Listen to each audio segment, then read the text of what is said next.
வளர்ப்பு நாயின் நெகிழ்ச்சி சம்பவம், உயிர் தப்பிய குடும்பத்தினர். கனேடியர்கள் தொடர்பில் ஆய்வில் வெளியான புதிய தகவல். பிரதமர் பதவியின் விளிம்பில் மோடி 3 முறை பதவி வகித்தவர்களின் பட்டியலில் இணைவாரா? அரசு நிறுவனங்களிலிருந்து காணாமல் போன வாகனங்கள் தொடர்பில் ஆரம்பிக்கப்பட்ட விசாரணை.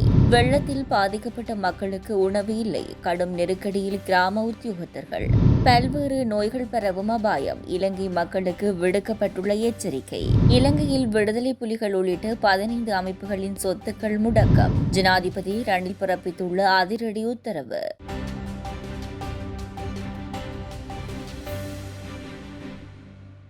சீரற்ற வானிலை காரணமாக களத்துறை அகலவத்த பிரதேசத்தில் வீடொன்றின் பின்பகுதியில் இருந்த மண்மேடு இடிந்து விழுந்த நிலையில் களு என்ற நாயினால் குழந்தை உட்பட 4 காப்பாற்றப்பட்டுள்ளனர்.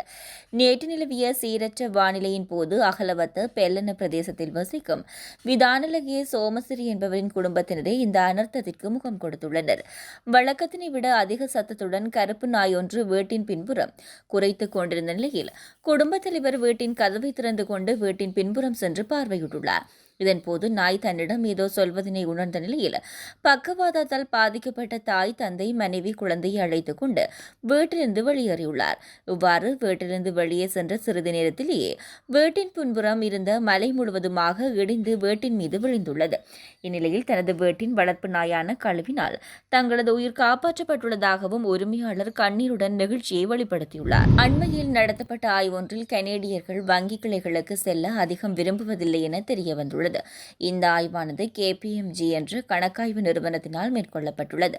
இதன்படி ஆய்வில் பங்கு பற்றிய 48 வீதமானவர்கள் வருடம் ஒன்றுக்கு 1 அல்லது 2 தடவைகள் மாத்திரமே வங்கிக் கிளைகளுக்கு செல்வதாக கூறப்படுகிறது.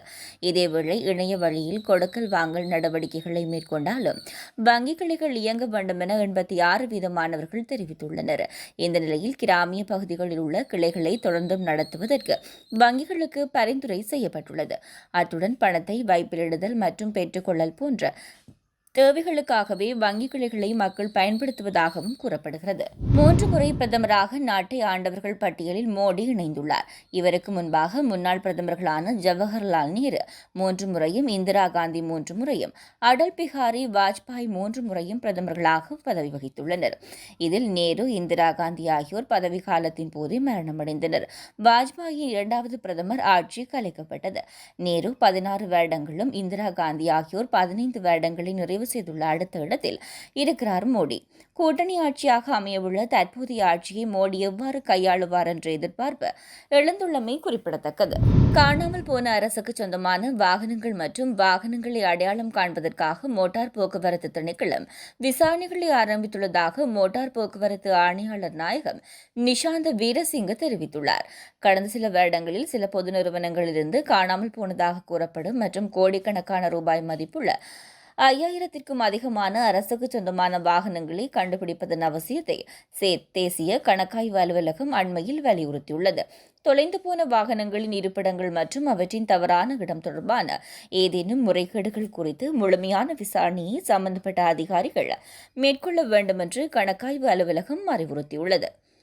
இந்த நிலையில் காணாமல் போன வாகனங்களை அடையாளம் காண திணைக்களம் விரிவான விசாரணையை ஏற்கனவே ஆரம்பித்துள்ளதாக வீரசிங்க தெரிவித்துள்ளார். ஜனாதிபதி செயலகத்துக்கு சொந்தமான பல வாகனங்களும் காணாமல் போன வாகனங்களாக இனங்காணப்பட்டுள்ளதாகவும் இது தொடர்பில் உரிய அதிகாரிகளுக்கு விரைவில் அறிவிக்கப்படும் என வீரசிங்க குறிப்பிட்டுள்ளார். வெள்ளம் காரணமாக இடம்பெயர்ந்த முகாம்களுக்கு செல்லாமல் சில வீடுகளில் தங்கியுள்ள மக்களுக்கு சமைத்த உணவு வழங்கக்கூடாது என அறிவிக்கப்பட்டுள்ளது. இது தொடர்பில் வெளியிடப்பட்ட அரசாங்கத்தின் சுற்றறிக்கையால் கிராம உத்தியோகத்தர்கள் கிராமத்துக்கு செல்ல முடியாத நிலை ஏற்பட்டுள்ளதாக கிராம உத்தியோகத்தர்கள் தெரிவித்துள்ளனர். இடம்பெயர்ந்தோர் முகாம்களில் உள்ளவர்களுக்கு மட்டுமே சமைத்த உணவு அரசாங்கத்தினால் வழங்கப்படும் என அனைத்து முகாமைத்துவ திணைக்களத்தினால் வெளியிடப்பட்டுள்ள இந்த சுற்றறிக்கையில் குறிப்பிடப்பட்டுள்ளது. இடம்பெயர்ந்த வீடுகளில் தங்கியுள்ள மக்களும் அரசாங்கத்தினால் சமைத்த இந்த உணவை பெற்றுக்கொள்ள வேண்டுமாயின் அவர்கள் முகாம்களுக்கு வர வேண்டும் என குறிப்பிடப்பட்டுள்ளது. இந்த சுற்றறிக்கை நிறுத்தப்பட வேண்டும் என கிராம அதிகாரிகள் சுட்டிக்காட்டுகின்றனர். இந்த அனர்த்த முகாமைத்துவ சுற்றறிக்கை நிறைவேற்றப்பட்டதன் காரணமாக இடம்பெயர்ந்தோர் முகாம்களில் இல்லாத இடம்பெயர்ந்த மக்களுக்கு சமைத்த உணவுக்கான அரசு ஒதுக்கீட்டை ஒதுக்குவதற்கு மாவட்ட செயலாளர்கள் மற்றும் பிரதேச செயலாளர்கள் முன்வருவதில்லை என கிராம அதிகாரிகள் சுட்டிக்காட்டுகின்றனர். தற்போது நிலவும் மழையுடனான காலநிலை மற்றும் வெள்ளப்பெருக்கு காரணமாக நாடளாவிய ரீதியில் பல்வேறு நோய்கள் பரவும் அபாயம் காணப்படுவதாக சிறுவர் வைத்திய நிபுணர் டாக்டர் தீபால் பெரேரா தெரிவித்துள்ளார்.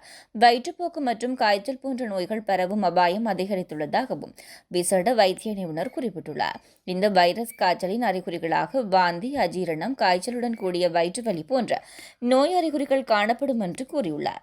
மேலும் வயிற்றுப்போக்குக்கு கூடுதலாக கழிவறைக்கு செல்லும் போது இரத்தப்போக்கு அதிகரிக்கும் வாய்ப்புள்ளதாகவும் தெரிவித்துள்ளார்.